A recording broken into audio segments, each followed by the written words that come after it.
lo hacemos desde hace poco más de 5 años, hoy seguimos cruzando el puente con anécdotas e historias de Oriente. En el capítulo de hoy vamos a recordar algunas historias que tienen varias décadas, que en su mayor parte los habitantes actuales del pueblo no las vivieron, pero que la pueden haber escuchado. También compartiremos la gran hazaña del Quequén de 1960, pero vista con los ojos del otro equipo que jugó la gran final del Torneo República, Atlético de Tucumán. Pero además, abril es un mes muy especial para la cooperativa de agua y en el transcurso del programa les voy a contar por qué. Auspicia este programa Transporte Diego, de Diego Bertone. Está claro que la única vacuna que se conoce para protegernos de esta pandemia se llama Quédate en casa. Te pedimos por favor que la apliques a vos y a tu familia. Decreto 01220, Honorable Consejo Deliberante de Coronel Dorrego.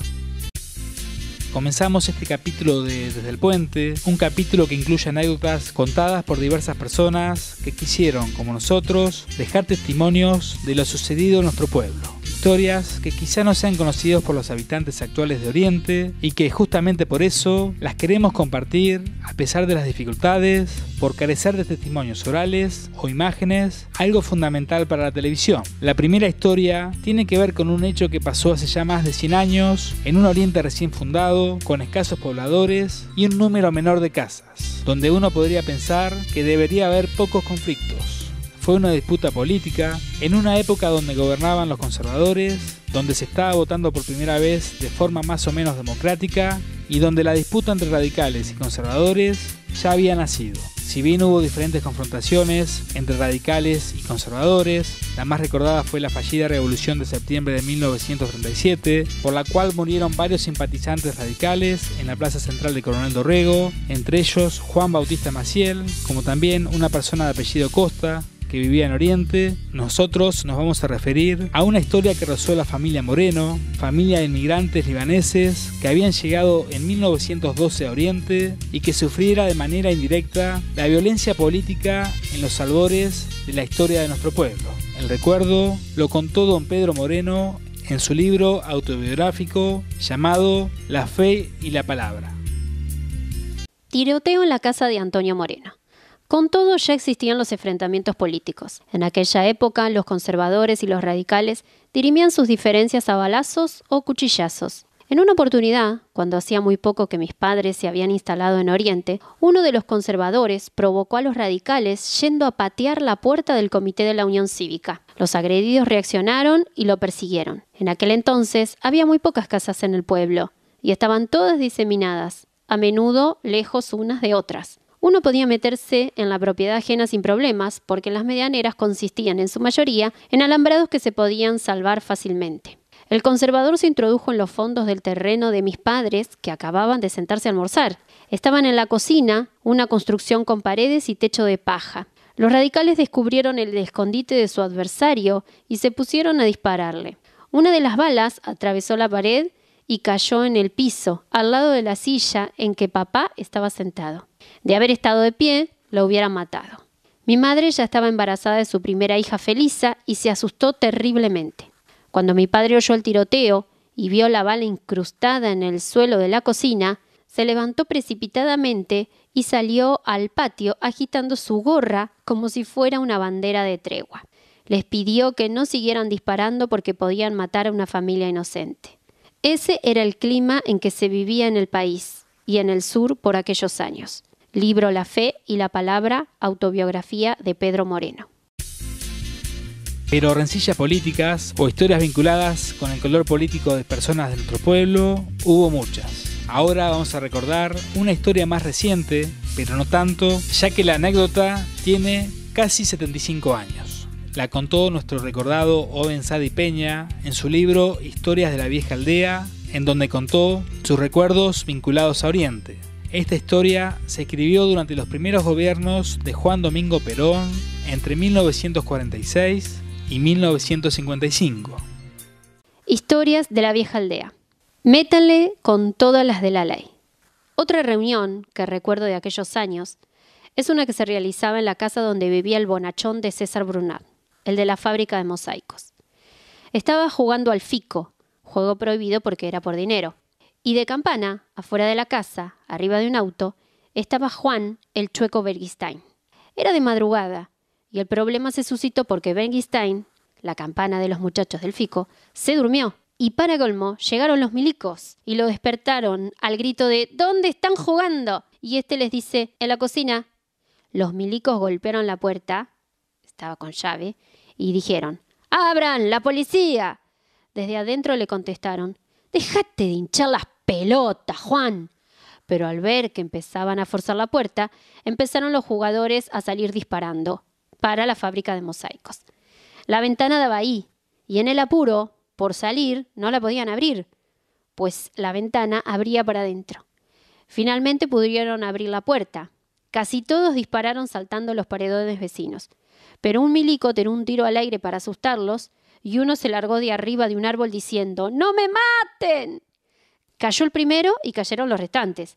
A medida que los policías los iban capturando, cada uno cantaba donde estaban los otros. Así que los jugadores de Fico terminaron todos presos. El delegado municipal era Almiro Gómez, encargado de la sección almacén de Losada y Gallegos. Gómez había asumido por el triunfo de Juan Domingo Perón en las elecciones del año 1946 y ante la situación dijo, salven a Rodríguez, a los demás métanle con la ley. Rodríguez era el cartero y también había caído en la redada, por eso lo dicho por Gómez, ya que además de ser su amigo, era correligionario suyo. El problema para Almiro Gómez, que como dijimos era delegado de Oriente en 1946, es que comenzaron a aparecer volantes con sus palabras que salvaron a su compañero de la cárcel, pero que finalmente perjudicó a los demás. Esos volantes inundaron el pueblo, y por más que Rodríguez era peronista, como el delegado Gómez, finalmente ambos se tuvieron que alejar del pueblo.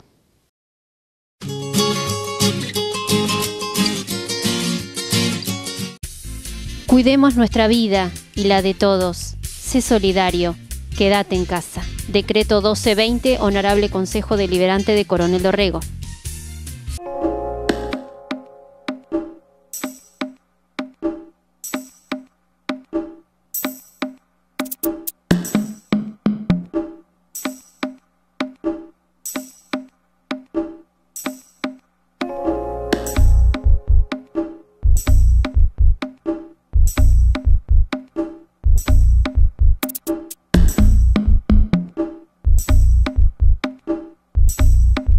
Coronavirus, lo que tenemos que saber para prevenir. ¿Qué cuidados debemos tomar? Lavarnos las manos con jabón regularmente. Estornudar en el pliegue del codo. No llevarnos las manos a los ojos y a la nariz. Ventilar todos los ambientes. Desinfectar los objetos que se usan con frecuencia. Hablemos de los síntomas. Si tenés fiebre con tos o con dolor de garganta o con dificultad para respirar y estuviste en algún país con circulación del virus o en contacto con algún caso confirmado, no te automediques y consulta inmediatamente al sistema de salud. Para más información, entra en www.argentina.gov.ar o llama al 0800-222-1002. Argentina Unida. Ministerio de Salud. Argentina Presidencia.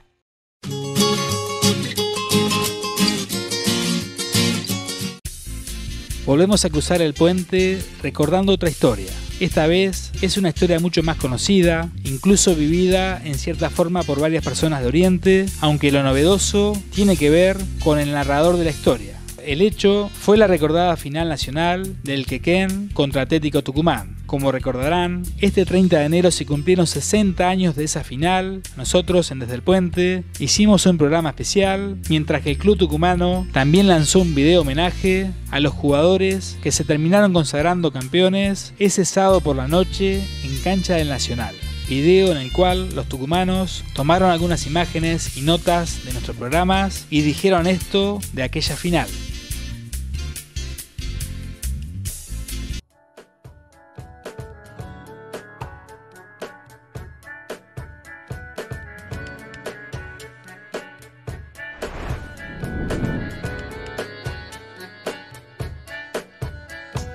«60 años puede parecer mucho, o muy poco.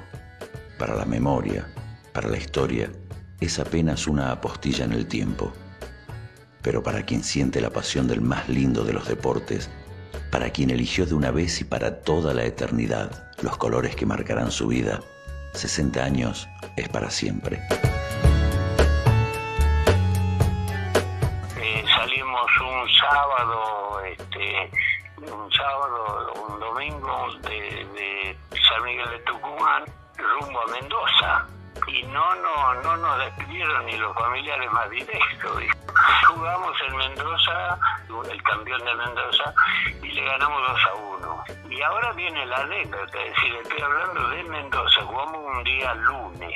De Mendoza a Bahía Blanca nos fuimos en esos micros chiquitos, colectivos chiquitos que había. 6 décadas pasaron de un periplo inolvidable, de una epopeya como tantas que vivió el decano en su rica historia.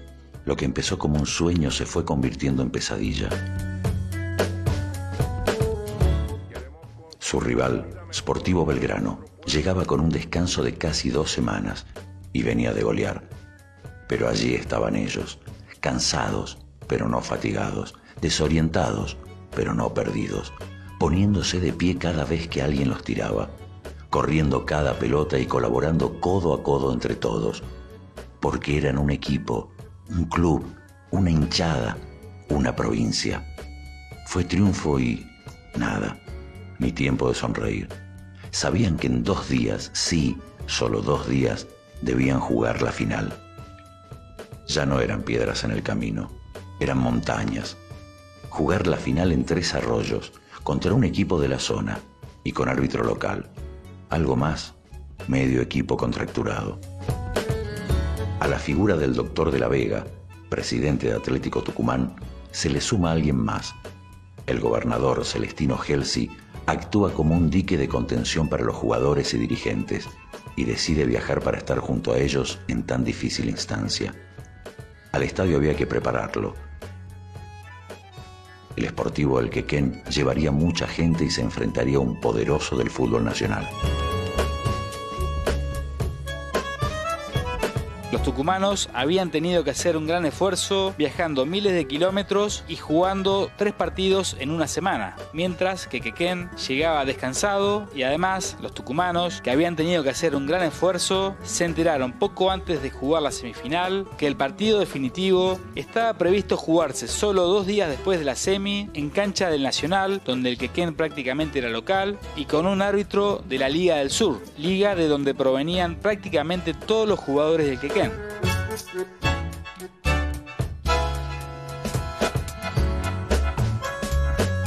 Llegaba el día tan esperado, 30 de enero de 1960, la final.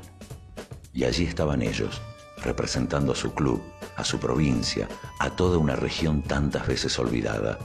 Allí estaban ellos para mostrar su juego y su entereza, sus ganas, sus fuerzas. Allí estaban García, Gutiérrez, Ginel, Amaya, Graneros, Albrecht, Canseco, Tejerina, Muñoz, Ortega, Ibarra Castillo. Sí, jugaba Albrecht, Canseco, había 3 o 4 jugadores que después surgieron, estaban en Argentino Juniors, no me acuerdo en qué otro equipo. Claro, no, buenos jugadores había. Albrecht terminó en la selección, ¿no? Claro. Sportivo El Quequén había llegado lejos, más lejos de lo soñado quizás. Atlético Tucumán estaba donde tenía que estar, a pesar de los escollos, de la desorganización, de todo. Y arrancó ganando el decano con aquel zapatazo de Albrecht que algún iluso culparía al Pasto. Pero tanto viaje cobra sus intereses, y en el segundo tiempo el local empata. Y de ahí en adelante, aguantar. Aguantar e intentar alguna contra, algún milagro, pero nada. Penales. Sí, la injusticia de la justicia. En una época de un solo ejecutor y todos juntos, Roberto Santillán sorprende y elige al que más fuerte le pega, Martín Roberto Canseco. 1, 2, 3, 4, 5, todos adentro. Ahora a esperar. El pateador de ellos, un tal Ochoa. 1, 2, 3. Alegría, alivio, euforia, gritos, abrazos, felicidad, risas, Atlético Tucumán campeón, sí. El decano sumaba su primera estrella nacional. El decano era campeón de campeones, campeón de la República. El decano mostraba su fútbol allá lejos y hace tiempo.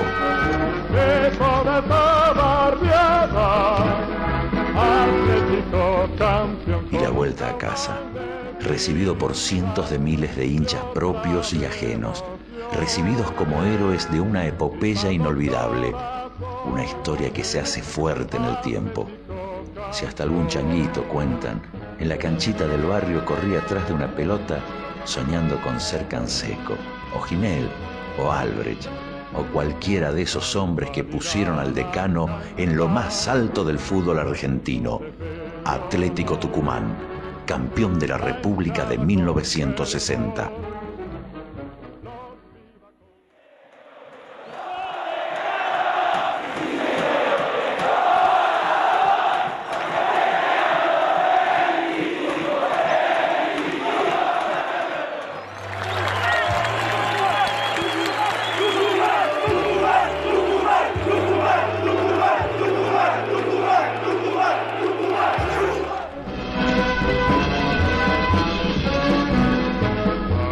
Cielo del norte, los colores de gloria brillan para la historia, sembrando la emoción. Colores de cano, grita la muchachada, beso de esta barriada, Atlético campeón con un...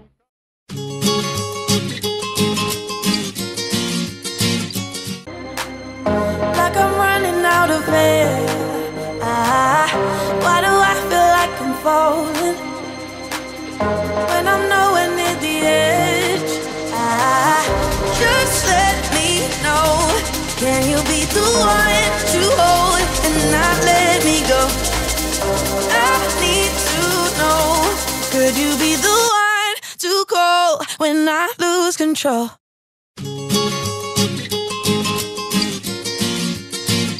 Una buena medida.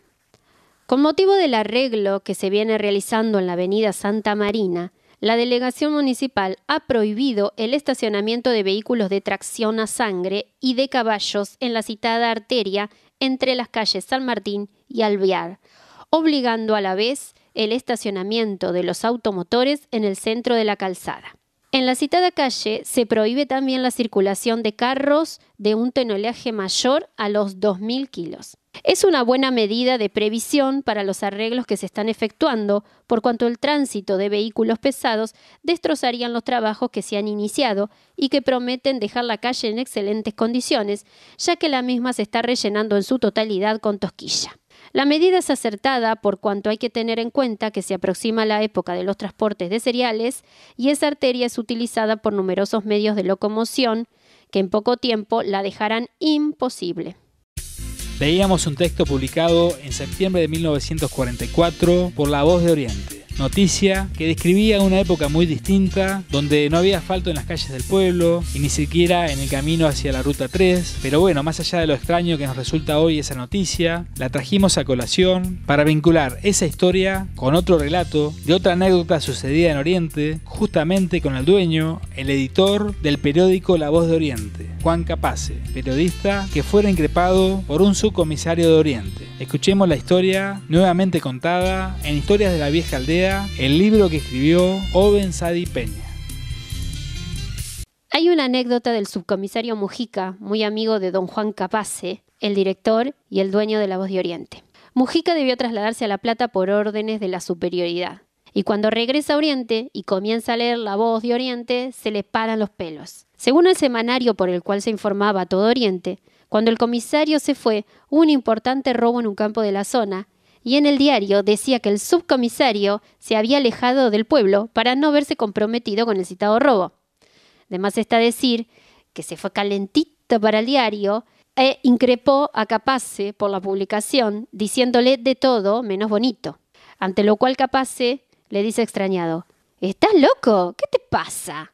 El subcomisario Mujica le pide que le alcance el diario, Capaz se lo alcanza, y con mano temblorosa, Mujica lee los policiales, y ahí lee que el subcomisario Mujica se había tenido que trasladar a La Plata por orden de la superioridad. ¿Qué había pasado? Capaz se tomó el trabajo de ponerle en el diario que le enviaba a su amigo, el subcomisario Mujica, la noticia de su vinculación con el robo. Mujica leyó el diario y pensó que todo el pueblo estaba leyendo esa noticia, cuando en realidad el único que la estaba leyendo era él.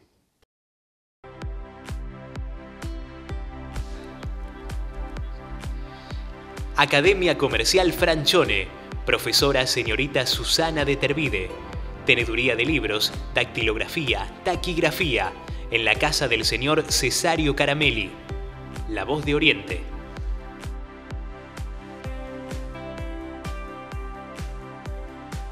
Ni un solo alfiler queremos llevar. Cerramos y nos vamos. Es total nuestra grandiosa liquidación por cesación de pagos. Lotes y más lotes, miles de saldos, montañas de mercadería de alta calidad listas para quemar. A cualquier precio, liquidamos todas las instalaciones, muebles útiles, particular. Tienda La Perla, Oriente.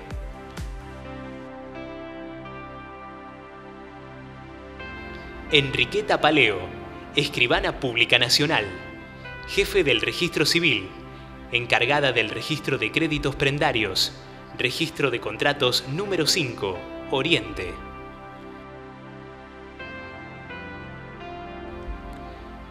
Primavera y verano, en la variadísima sección telas para vestidos que se expone en nuestro salón, usted ha de encontrar el corte de su agrado.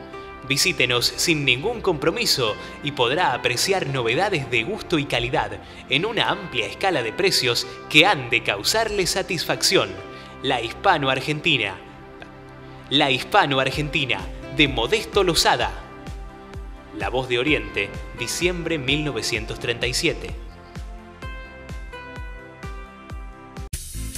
Tras escuchar estos atractivos mensajes publicitarios de la edición especial de La Voz de Oriente de diciembre de 1937, cuando el partido de Coronel Dorrego cumpliera 50 años de vida, ahora nos vamos al corte con una de las tantas historias que se pueden disfrutar todavía hoy recorriendo las páginas de La Voz de Oriente, especialmente de eventos particulares que se terminaban volviendo sociales, como cuando, por ejemplo, se contaban los viajes que concretaban algunas familias, como también los festejos de cumpleaños.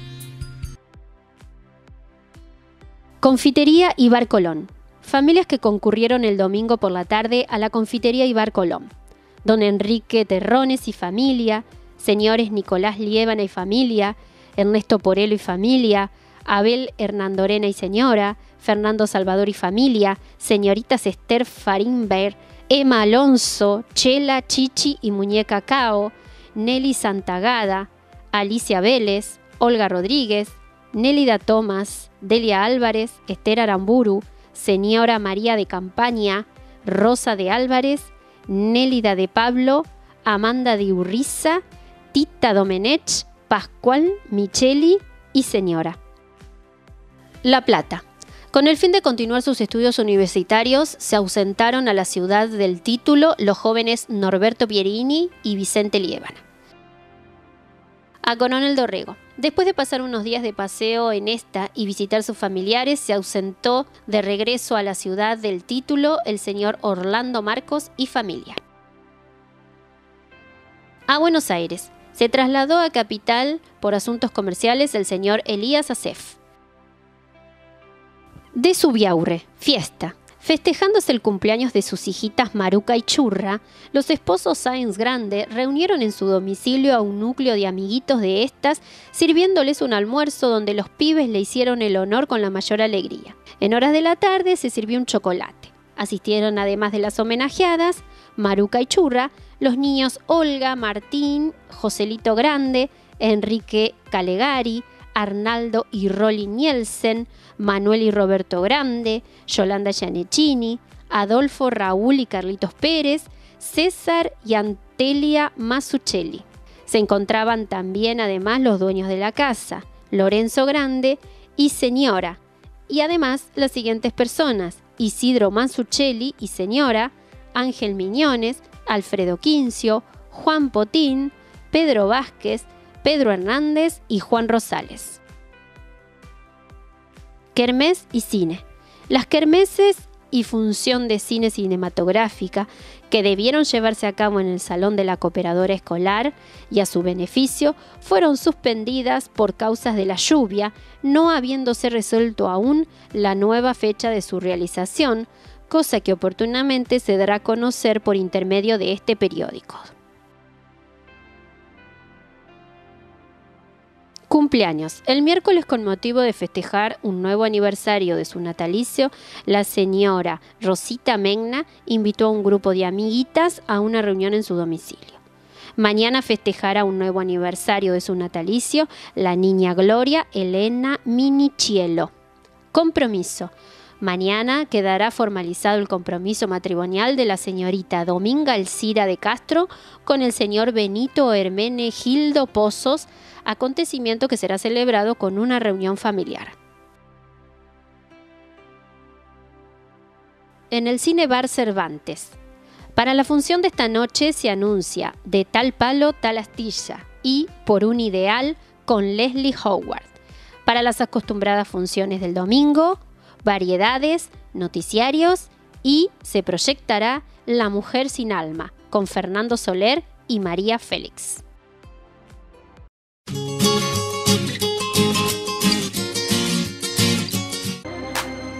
Like I'm running out of air. Why do I feel like I'm falling when I'm nowhere near the edge? Just let me know. Can you be the one to hold and not let me go? I need to know.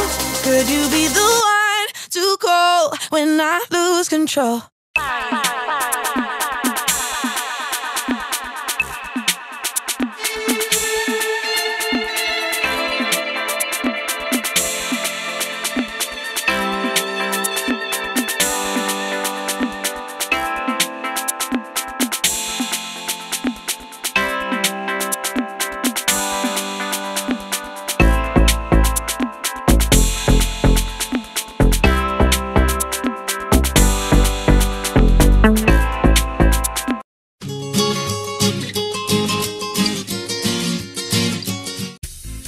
Más allá de que no es un momento para festejar, sí queremos recordar en este capítulo dos hechos que ocurrieron en el mes de abril y que son muy especiales para la Cooperativa de Agua Potable y de otros servicios. La primera tiene que ver con que el 11 de abril de 1985, es decir, ya hace 35 años, se inauguró lo que fuera la primera planta de agua potable de la cooperativa, un hecho que marcó un antes y un después para el pueblo. El 30 de marzo de 1982, 3 días antes de la toma de Malvinas, se firmó el convenio con el SPAR por la ejecución de la obra de abastecimiento de agua potable a la ciudad de Oriente. El 26 de noviembre de 1982 se hacen las aperturas de la licitación, presentándose 4 empresas y gana la licitación la firma Rampoldi Sociedad Anónima. La obra se inicia en julio de 1983 y es entregada y puesta en funcionamiento el día 11 de abril de 1985. Otro hecho que sucediera en el mes de abril, pero de hace 30 años, fue la firma del contrato por la compra de una central telefónica automática, Anvil 2000, y el convenio para la renovación del plantel exterior. Meses después, la cooperativa recibe la autorización de la Secretaría de Comunicaciones para la prestación del servicio telefónico público en esta ciudad. En 1991 se finalizan las obras de la oficina para la atención al público, la instalación del mástil de radioenlace por microonda para la interconexión con la red y finalización del plantel exterior. Así, el 4 de diciembre de 1992 comenzó a operar en forma completa el servicio telefónico con 224 líneas instaladas.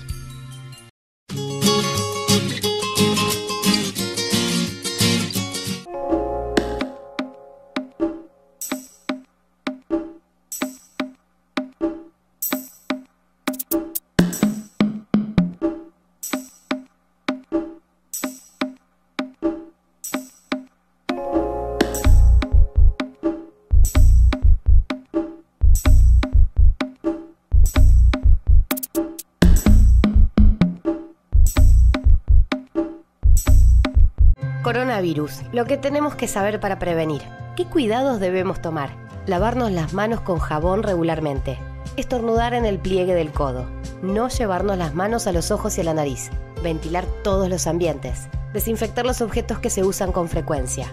Hablemos de los síntomas. Si tenés fiebre con tos o con dolor de garganta o con dificultad para respirar y estuviste en algún país con circulación del virus o en contacto con algún caso confirmado, no te automediques y consulta inmediatamente al sistema de salud. Para más información, entra en www.argentina.gov.ar o llama al 0800-222-1002. Argentina Unida. Ministerio de Salud. Argentina Presidencia.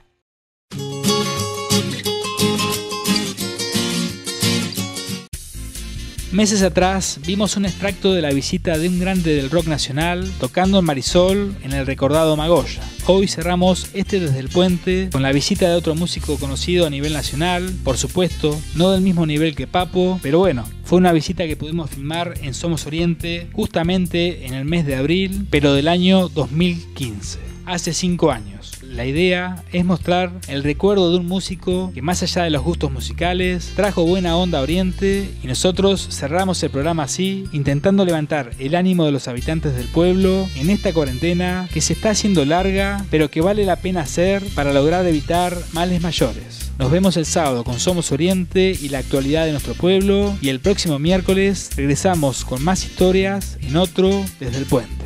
Chao, gracias por su compañía. Desearle lo mejor a toda la gente de Oriente, y bueno, que nunca me faltes, y bueno, que Dios los bendiga a todos.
Auspició este programa Transporte Diego, de Diego Bertone.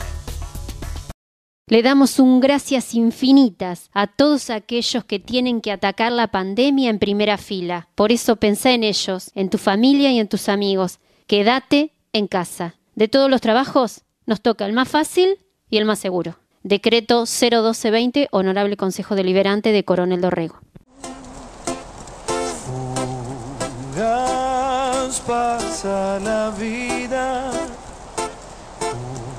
junto a ti y a ti, a quien más quiero, amado amor, amor.